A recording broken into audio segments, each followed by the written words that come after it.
रहस्यमयी जंगल और जादुई किताब। गहरे जंगल के किनारे एक छोटा सा गांव था जहां बच्चे अक्सर जंगल के रहस्यों के बारे में कहानियां सुनते थे। इस गांव में अर्जुन नाम का एक 10 साल का लड़का रहता था जिसे रोमांच और रहस्य बहुत पसंद थे। गांव के बुजुर्ग कहते थे कि जंगल के बीचों बीच एक पुराना जिसमें एक जादुई किताब रखी है। कहते हैं जो भी उस किताब को पढ़ता है उसकी कोई भी इच्छा पूरी हो जाती है। मगर यह भी कहा जाता था कि किताब तक पहुंचने के लिए कई कठिन परीक्षाएं देनी पड़ती हैं। जंगल की यात्रा की शुरुआत अर्जुन को यह सुनकर बहुत रोमांचक लगा। उसने ठान लिया कि वह उस जादुई किताब को खोज कर रहेगा। उसने अपने सबसे अच्छे दोस्तों रिया और कबीर को भी इस रहस्य में शामिल किया। तीनों ने अपनी अपनी थैलियों में जरूरी सामान रखा, कुछ खाना, पानी और एक टॉर्च।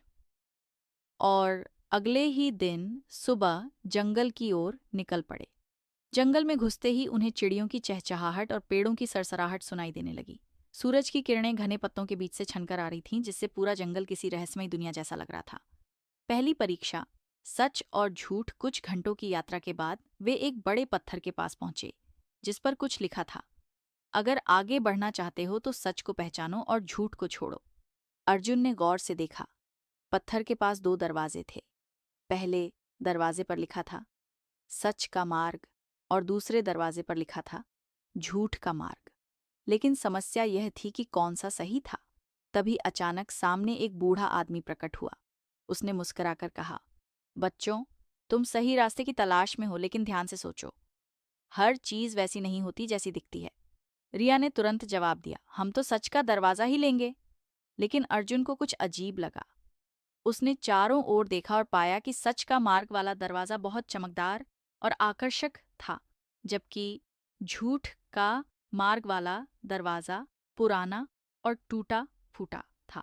अगर सच का रास्ता इतना आसान होता तो हर कोई इसे चुनता, अर्जुन ने सोचा। उसने धीरे से झूठ का मार्ग वाला दरवाजा खोला और जैसे ही वे अंदर गए, दरवाजा गायब हो गया। बूढ़ा आदमी मुस्कुराया और बोला, बहुत अच्छे। हमेशा आंखों पर भरोसा करने के बजाय अपनी बुद्धि का उपयोग करो। दूसरी परीक्षा, डर पर विजय। अंदर घुसते ही चारों ओर अंधेरा छा गया। अचानक उनके सामने भयंकर आवाजों वाले साए दिखने लगे। जंगल की गहराई से डरावनी आवाजें आने लगीं। यह क्या हो रहा है? कबीर घबरा गया। ये हमारी अगली परीक्षा है, अर्जुन ने कहा। हमें अपने डर को हराना होगा। रिया ने हिम्मत जुटाकर कहा, डर सिर्फ हमारे मन में है। अगर हम इसे स्वीकार नहीं करेंगे तो यह हमें नुकसान नहीं पहुंचा सकता। उन्होंने अपनी आंखें बंद की और खुद को शांत करने की कोशिश की। धीरे धीरे आवाजें कम होने लगीं और अंधेरा दूर हो गया। जब उन्होंने आंखें खोलीं तो सामने एक सुनहरी रोशनी थी और आगे का रास्ता साफ था। तीसरी परीक्षा, लालच का जाल।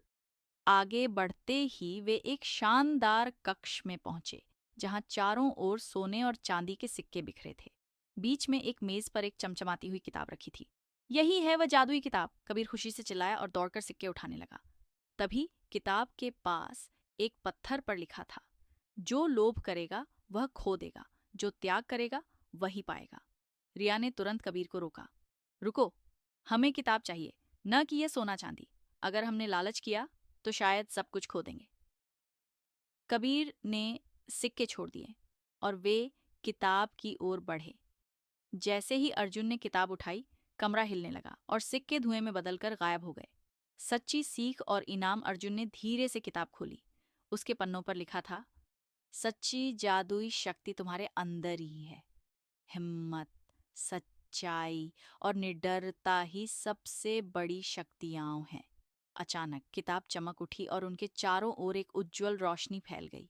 जब रोशनी कम हुई तो वे अपने गांव में थे, सुरक्षित और सही सलामत। उस दिन के बाद अर्जुन, रिया और कबीर को एहसास हुआ कि असली जादू इच्छाएं पूरी करने में नहीं, बल्कि सच्चाई, बुद्धिमानी और साहस में है।